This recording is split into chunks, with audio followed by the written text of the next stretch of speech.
all for coming and welcome to another lecture of the virtual tour and learn. I would like to thank the Department of Bar-Ilan and all the friends that are working to make these words get through to all of you, and welcome from wherever you are. I'm Nama, and we shall speak today, we shall encounter today a different era in the history of the land of Israel, in the medieval time of Israel that you have heard about it yesterday, or you will when you enter the link that was now sent to you.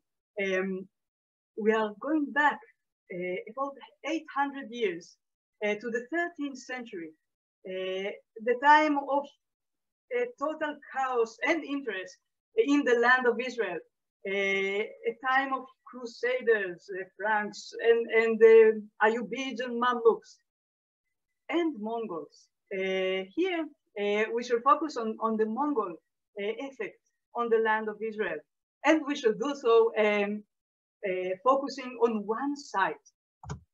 Yeah. But what a site! This is Nimrod fortress, or Kalat Namrud. It was named so after the great hunter, the legendary hunter Nimrod, who is alleged to have sat on the cliff and reached with his own hand down to the fountain of the Banyas. We are now in the northern part of Israel. We shall discuss the location in a minute. But first of all, wow, just enjoy the scenery. We are now 800 meters above sea level, overlooking the valley of the Hula Valley, which is now underneath us.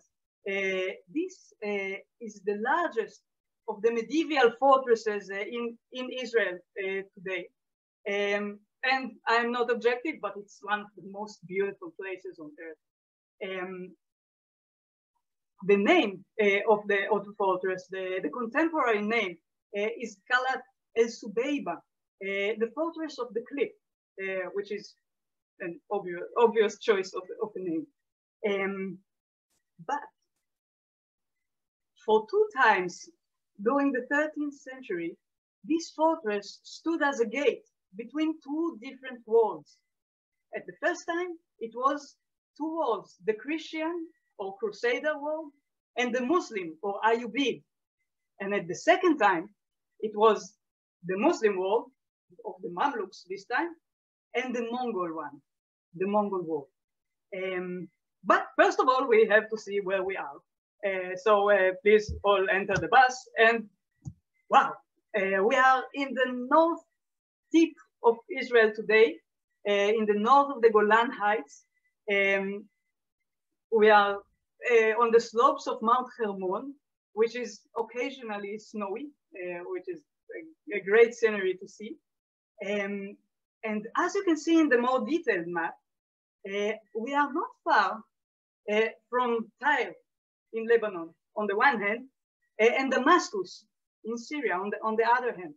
Damascus at that time was about 2 days' ride, which is not that far away. But this fortress is overlooking or controlling the road that goes up from the Hula Valley, or west from Tyre and Acre, and east up to Damascus. We can see that when we travel there. It is still at the same place. It is still overlooked on a steep ridge, overlooking the road. And that touches another meaning of the name of the fortress, another meaning of Kalat el-Subeiba, the one who is posed to strike or is ready for a leap. And we can see that here. But before we go up and climb this steep ridge, we shall do so, but in a minute. Oops. Yeah. Let's rest a bit underneath the fortress, under the great olive trees that surround it, and look up to it. a bit of background.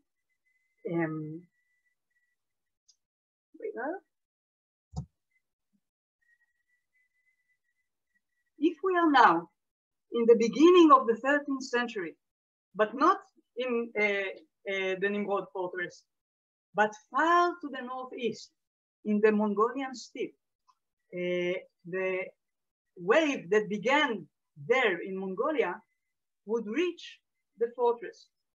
But the beginning of this wave in 1206, the year 1206, or the year of the tiger, as it was called, in that year, the nomad tribes of the Mongolian steppe, a tribe of pastoral nomads, of herders, were united.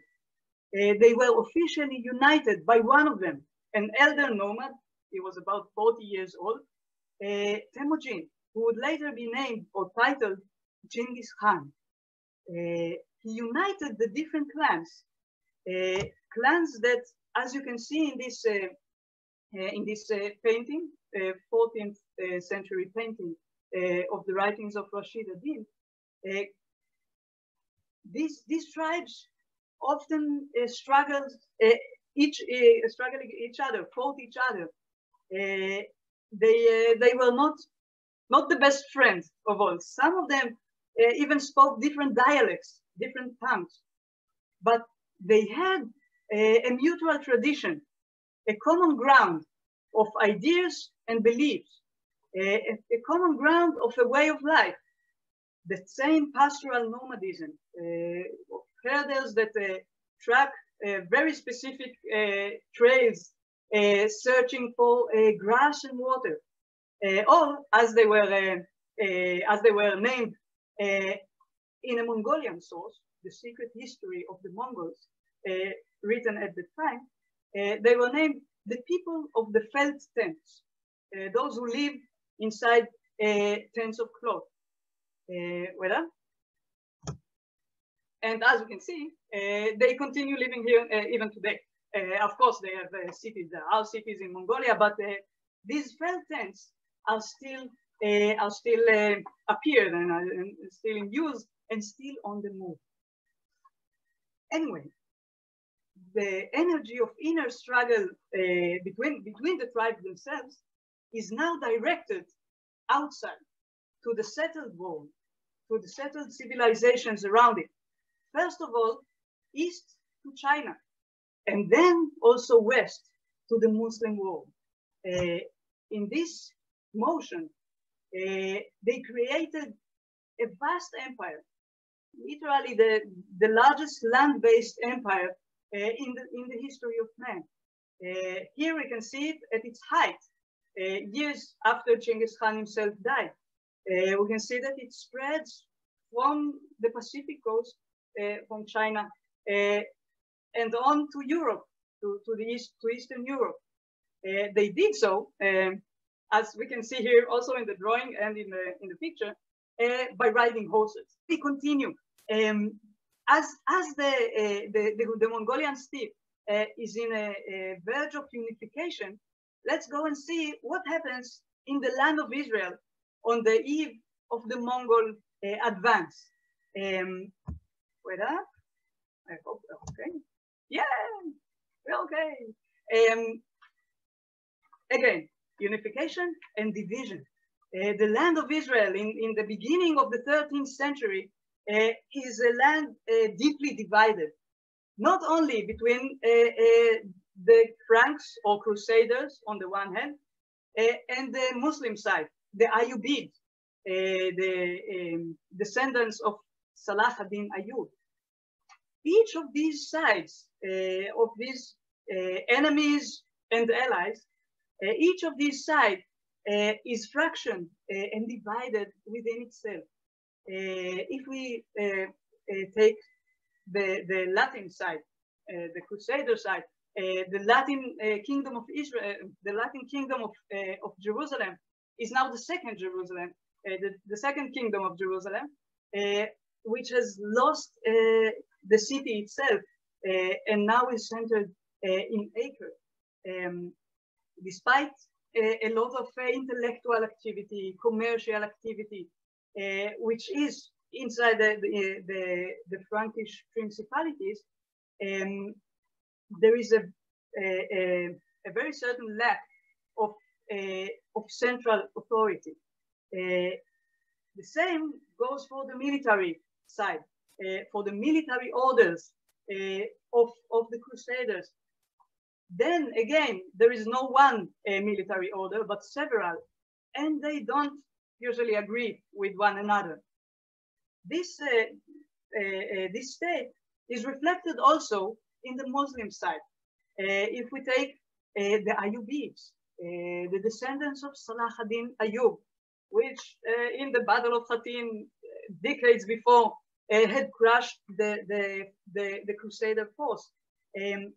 Now he himself is long gone, and his many numerous descendants divided the land among themselves. Each is ruling his own area, and again they don't usually agree with each other. This is the land that is now about to face the Mongol conquest. But before that, even in this world of Christians and Muslims, this inner struggle led to the construction of a Nimrod fortress. And how did that happen? We are now in 1227, and the ruler, the Ayyubid ruler of Damascus, al-Malik al-Mu'azzam Isa, is now afraid. There are rumors of a fresh crusade led by the emperor of Germany, although it was called the Holy Roman Empire, Friedrich II. The emperor Friedrich II has taken the cross and is about to cross the sea and lead another crusade in the Holy Land. At least so was the rumor. But the ruler of Damascus had other matters. It is not only the Christian side that he is anxious about. It's his own brother. His brother, the Ayyubid ruler of Egypt, the Ayyubid Sultan of Egypt, is again heard to maintain connection with the same emperor against his brother. Oh man! Now it's a bit chaotic, but think we have Egypt and a Christian force which might join forces against Damascus. This is the fear of al-Malik al-Mu'azzam Isa. Therefore, he hastily commands to build a fortress over the road leading to Damascus, the same road that we saw earlier that comes from west and climbs eastward. And thus, in 1227 or 28, a bashura was built. A bashura, or a fortification, which is this part of the fortress that we speak about. You can see it's on the high peak. This is the keep of the fortress, or the donjon. And this was built very quickly with stones, limestones, the hard limestone, the local stone, and it posed as a guardian before Damascus. But Friedrich did not march. Friedrich II did not have to deploy and did not have to use any sword. With diplomacy, he won back Jerusalem to the Christian side and sailed back to Europe. But the fortress remained and was inherited by the son of the builder. It was built by, as you can see, Malik al-Aziz Othman, another brother, who ruled the Banyas in the name of his brother, the ruler of Damascus. And now, if we are going forward a bit in the years, it was now inherited by his son, El-Said Hassan, which is now the Ayyubid ruler of Damascus and the proud ruler of El-Subayba fortress. El-Said Hassan expanded a bit the fortifications, but this is about what stood in the way of the Mongol forces when they came to our direction. In 1256, the Mongol forces are invading the Middle East. But here,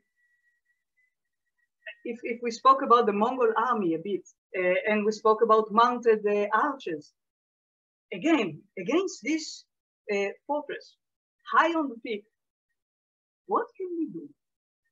If we think about that, if now, until now, for all this background talk, we were sitting, you remember, under a tree, under an olive tree, beneath the fortress. Let's climb up. We should do the climb of a couple of, I suppose it's a couple of 100 meters up the cliff, and think, how can we conquer a fortress like that? We go up the narrow trail. If anyone has an idea, I invite you to write in the chat. If it's short, I can relate on the road. And we are now climbing and enjoying the view. And we climb again, and it's a steep climb. Horses will not do it so well. Yeah, we can do a siege. We can throw a siege and starve them out. Yeah, siege, right? That's exactly how usually fortresses fall. And sieges work. It does work. Not in this case. How else can we conquer a fortress? Siege, of course, but I think we reach the top, and we now look the clouds from above. That's again a great place. And let's leave this castle or fortress for a moment and go and see Hulagu and the Mongol force as they advanced into the Middle East. This is Hulagu Khan, or at least how it was. What is the elevation? It's 850 meters above sea level, and the cliff itself is about, I would say, 200 meters, to go up or something like that. That is the elevation. I have it in feet also. Wait a moment. About 2,600 feet above sea level. I'm bad at numbers. I'm sorry, but yeah. So it's kind of a steep height. But Hulagu can do that. In 1256, the army of Hulagu Khan invades the Middle East, and it conquers Iran, it conquers Baghdad, and moved into Syria itself. It takes him about 3 years to conquer this vast area. Why not? We don't want to go and discuss. Why not leave it alone? Oh, that's right.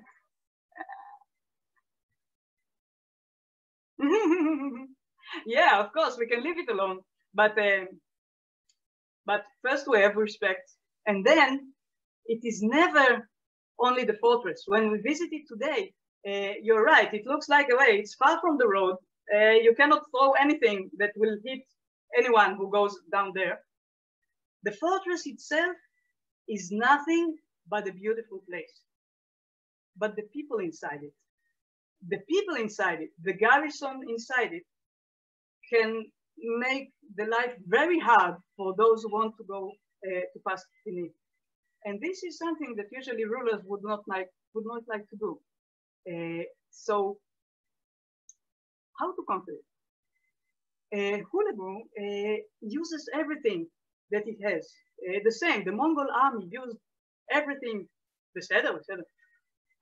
The Mongol army used anything that it has. Of For example, explosive experts from China, siege war, siege agents from Central Asia, people that they meet. And it's the connections that help Hulagu with Khalad Namrud. The connection he finds in Syria. When he invades Syria, in a fortress on the Euphrates River, that was conquered by Hulagu by siege and warfare, he finds a soul depressed Ayyubid ruler. That was El-Said Hassan. El-Said Hassan, because of inner struggles between the family members inside the Ayyubid family, El-Said Hassan was exiled and arrested in El Bira by his relatives. He lost his fortress to another by conspiracy. And Hulagu now conquers that fortress, the El Bira, meets El-Said Hassan and says, well, let's go together. And El-Said Hassan joins the Mongol forces as they go westwards and south into Transjordan and the land of Israel. As they reach the same fortress, they use El-Said Hassan. He goes up there to the defenders and tell them, people, you should submit. You should submit to the Mongols. There is no use trying to resist them. And you know me, I was your ruler once. And now the Mongol forces are supporting me. That was enough. And the defenders submit to the Mongols. Thus, El-Said Hassan was returned to be the ruler of Banyas and the fortress. Of course, the Mongols did not trust him to the full, and they ordered him to destroy several of the fortifications. But the fortress remained, and the Mongols continued westward and down south to where the horses can run. Thus, for about 6 months, we are now in 1260, the land of Israel and Transjordan were ruled by the Mongols. It was, you can say that it was, okay, they raided everything they could find, but they also made a beginning of administration. And as it is, the Mongols ruled the land until the summer's end. Three elements united against them at the end. One was the summer. As you can see, the Mongols, and especially their horses, have to drink a lot. And the land of Israel, especially during summer, is not the best place to find lush rivers and a lot of water, plenty of water. This is why the focus, the base, was at the Buqa, at southern Lebanon. That was the center of the Mongol forces. But summer was only one element. The second element was inner struggle, inner Mongol struggle. For the great Khan, the descendant of Genghis Khan, who ruled the vast empire, died at that time. And an internal struggle erupted for his place. Therefore, the movement, the great movement, was halted until another great Khan would be elected. That was the second element. And the third element was the Mamluks. They were the Mamluks of Egypt. And now, their story, which I will tell shortly, takes us also back to the Mongolian steppe. The Mamluks, or slave soldiers, made the allied army of the different Ayyubid forces. In Egypt, they were the main element of the army. These people their origin was in the Central Asian steppe. They too were born as nomads. They too were born as qualified riders. These people who were sold to slavery at an early age, usually 9 or 11, were converted to Islam and made soldiers by the different Muslim rulers. And now, in 1250, they make a coup d'etat. They make a military revolution in Egypt, overthrowing the Ayyubid Sultan and ruling Egypt in their own name. Now, fearing the Mongols for once, and anxious and eager to show that they are okay, to justify their rule, the Mamluks unite themselves, not easily, but they do, and march north from Egypt north to take over the Mongol army. This is where they met in the Battle of Ein Jalut, in nowadays the Jezreel Valley, Ein Harod of today.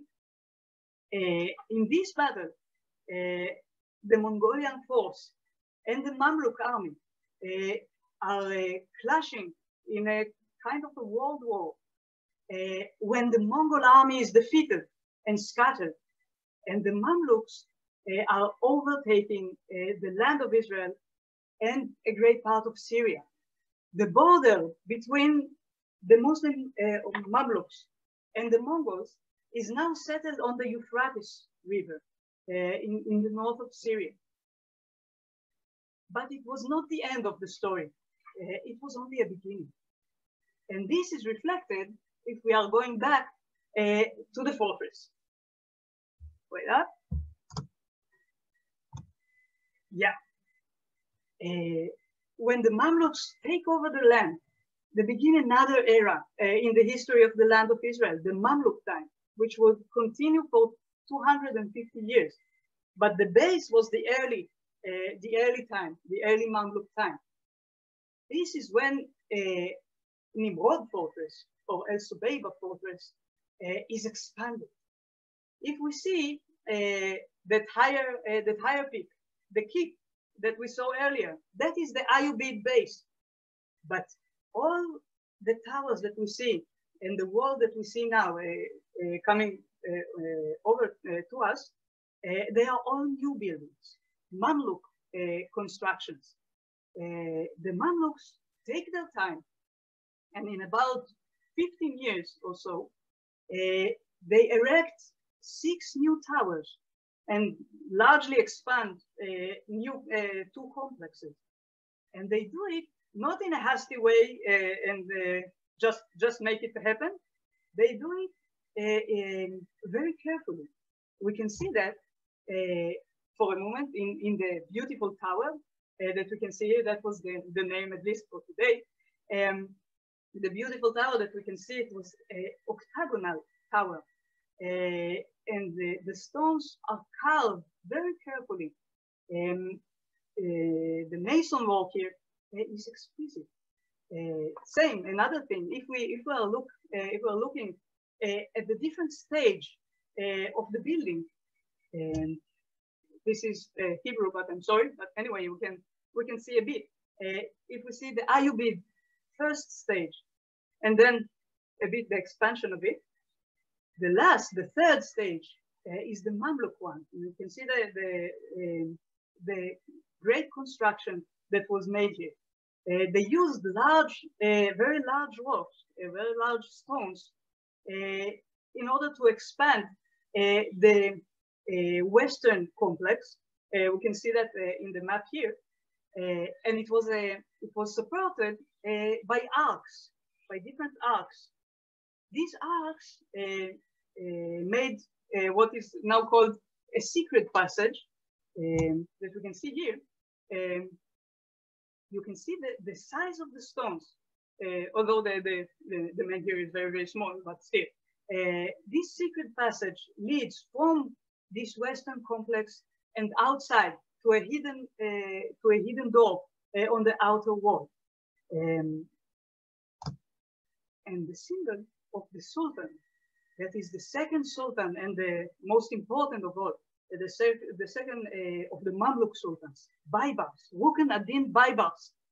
His symbol, this lion, or the smiling cat, as some call it, is carved at least twice in the fortress vicinity.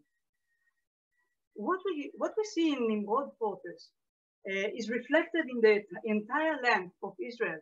This is the time of great construction and fortification in the heart of the land, of great work on the roads, constructions of bridges, caravanserais, and also religious sites. The Mamluk builders built a lot. And if you think about it, again, coming back to a question like that, what for? I mean, the Crusaders, this is the time that the Mamluk Sultans are crushing the Crusader principalities one by one until Acre in 1291. So why should we do that? And this is where the Mongol effect comes into the picture. The Mongol threat on the land, on Syria, on the land of Israel, and on Egypt did not end in the Battle of Ain Jalut in 1260. It continues for decades when the Mongols continue to want to spread and expand in raids, in large-scale invasions, and in diplomatic contacts with Latin Europe for a joint cooperation against the Mamluk Sultanate. The land of Israel was the passage between the heart of the Sultanate in Cairo and the hottest front on the Euphrates. This is why it was. This is why the constructions and the roads were so important in this land. And now, just to conclude, wait up. I will see that I did not forget anything.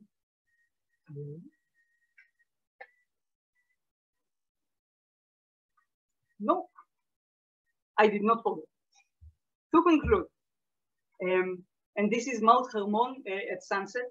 Again, that's great air there. The Mongol time was one of great globalization at the time, long distance trade and passage of people and ideas in a vast area from China to Europe and across the Middle East. It was then that the Italian or Venetian trader Marco Polo could travel from Venice to China, to Van Balik, and then go back, supported by this Mongolian spear. And it is also the time when a great disease spread across the same lines, the Black Death, that brought the end of this great empire.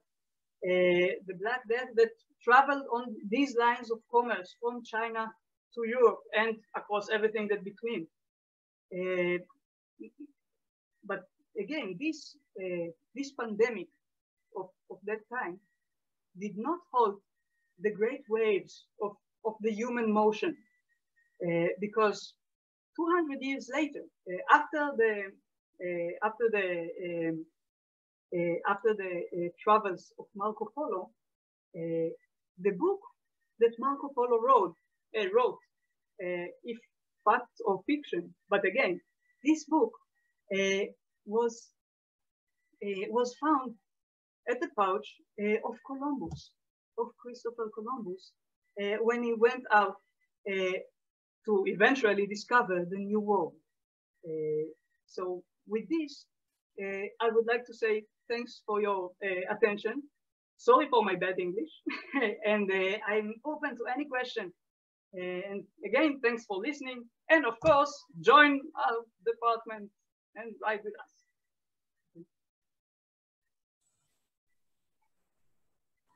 Question? Something? Okay. If you have any question, please write them in the chat.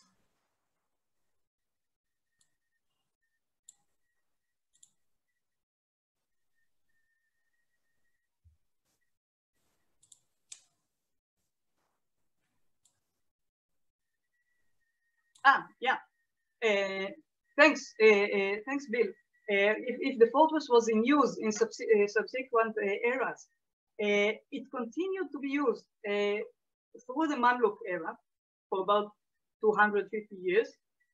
But as the Mongol threat decayed, it became a kind of a good place for exile.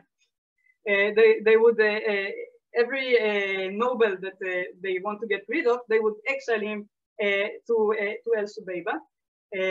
Oh, thanks. And later it was abandoned. During the 20th century, it was a shelter in the struggles of the French and the Syrians, the French and the Druze. But again, not as a great fortress. So it was not used. Wait. Oh, wow. That's a cool question. How did the Mongols relate to the local population, especially the Jews? On one foot, because I can speak tons about that, the local population, as long as it submitted and paid the taxes, they left it alone. If there was a rebellion, the Mongols usually had crushed it very rashly. But Jewish communities in all this area, in Baghdad, in the northern Iran, had contacts with the Mongols, not as a community, but as individuals. There are Jews who came very high in the Mongolian administration, and this is another story. But yes, there were connections. Again, just a moment. Yes, about the Mongols using plugs as a biological weapon. Yeah, it did happen. Yeah, as I said, they used anything they could. So yes, in this sense, they did spread this. In the Black Sea, especially, there was a case of that. Yeah. But then again, you follow with what you use, because the Great Flag did. Yeah. So that's right. Any other question? Yeah.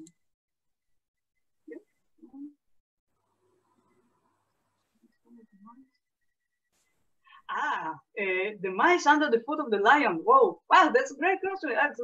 Thanks for asking. The symbol of the lion, Baibas lion, in several places, not in the Nimrod fortress, but in Jindis Bridge in Lod of today, it seems with a small mouse under its foot, a mouse resembling Baibas rivals, or literally the Crusaders at the time, just to symbolize the greatest bully on earth. So this is, the mouse was the representing the Crusaders at the time.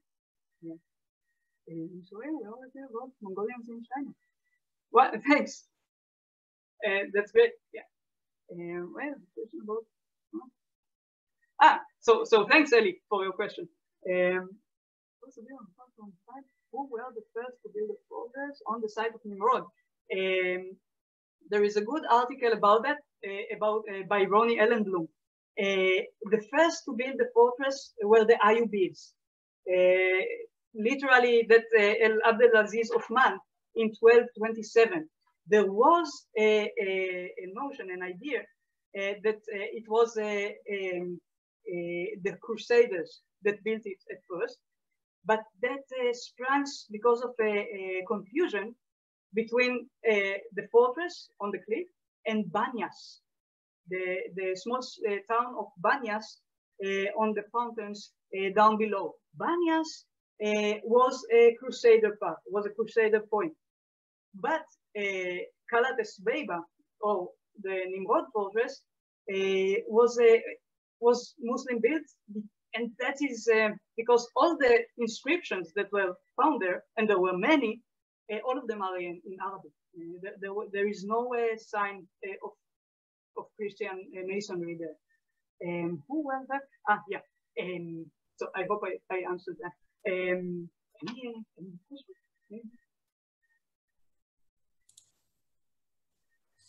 Oh, in the YouTube? Oh, no. So again, thank you and goodbye. Ah, wait. Who was that? First doing, second about. No, not that is known. During earlier periods, Second Temple and all that. Apparently not. It was not mentioned. A fortress on this cliff was not mentioned in before the 13th century. Although the carving of the stones is it's like Herodianic, and there is an idea that the Mamluk builders were affected by the building of Horus that they saw in Jerusalem and in other places. So yeah. Was the site damaged?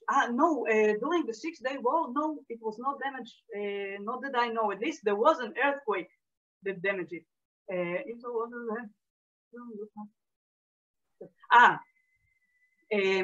The conservation work.